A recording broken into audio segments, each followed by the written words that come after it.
Let's start again. Hello class, my name is Dwayne Borchik, and today we will be discussing the making of a proper password. A proper password needs to be secure as well as easy for the user to remember. Through this presentation we will look at the process of making a secure password and what the user must do to accomplish this. First, the user needs to select the password that they will remember. For example, let's use password as the example. Now, to ensure that the word is secure, the addition of a number is a good way to help secure a password. Therefore, let's use the word password 2014. Now, for added security, the use of an uppercase letter or with lowercase letters is also acceptable. Now for this we use the capital P in the word password, and between the word password and our number we can use a symbol such as the @ symbol. The @ symbol is one that it looks like an A with a circle around it. Looking at your computer, you will see that on your computer. You would have to hit the Shift button, and then on the number 2 is the symbol above it is the @ symbol. For instance, well, let's look at my cell phone.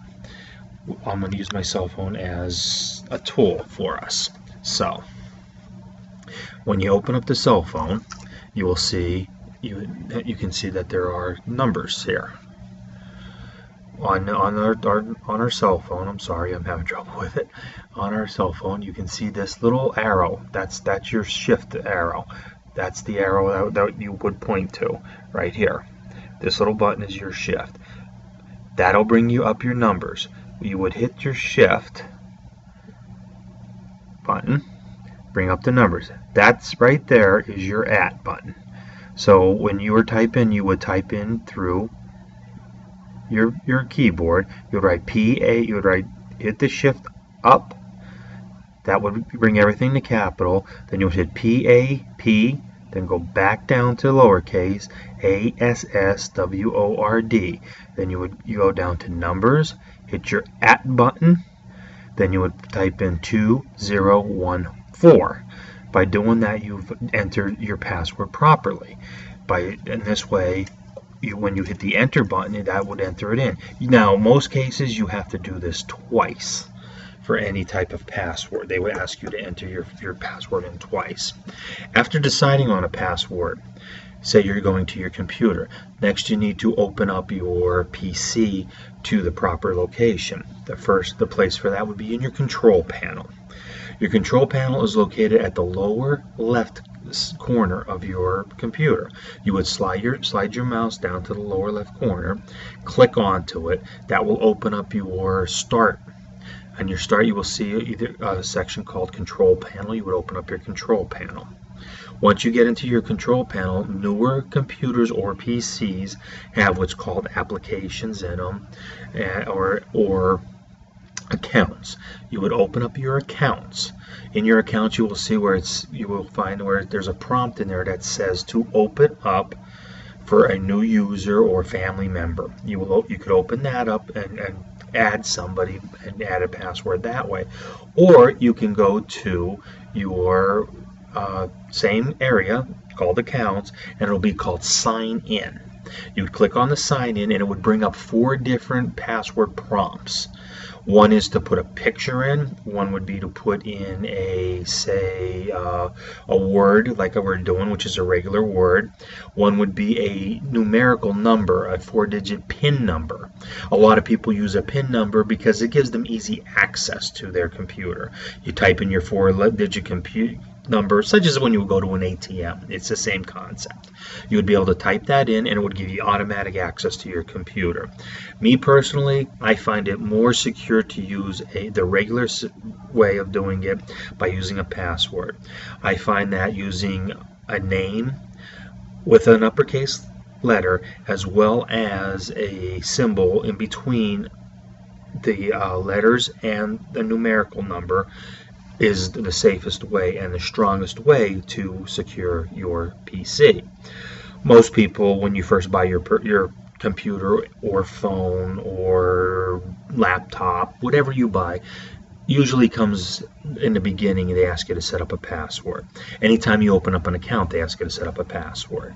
The way you do that is when they prompt you to set up the password, type in your uppercase letter, the rest of the name, your symbol after you hit the shift, and then the symbol you want to use. Doesn't matter what you want to use, it's your choice. And then a numerical number. Again, your choice of any number. It could be your age, your birthday, your child's age, whatever you want to do. It's your choice. You have the option of doing that. So remember, when you're setting up a password, it is always important to make sure that you follow the proper procedures of setting up the password. Type in your password twice. Check to make sure that your password is working right.